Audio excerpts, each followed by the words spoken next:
It's like asking how big is the market for iron, right? It is not just the iron ore industry or the steel making industry. It also goes into automobiles. It goes into pretty much everything, right?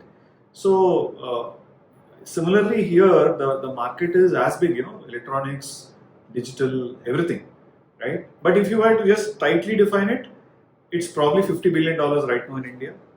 It was around half of that a couple of years back, and it is likely to touch about 100 to 110 billion dollars by 2030. That is how the semiconductor market in India is shaping up.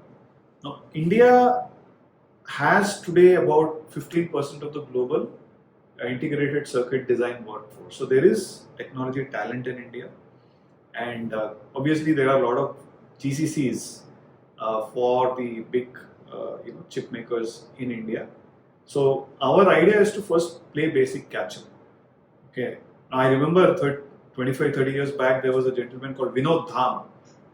He became very famous. He was this Indian guy who went with $8 in his pocket, joined Intel, became one of the core chip makers and made a fortune out of it. We need to repeat all of that within India now. We just can't.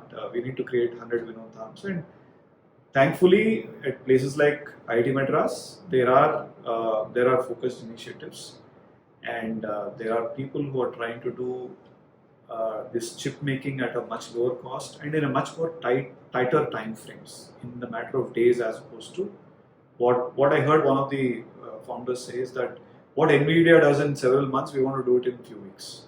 That's the kind of ambition that they have.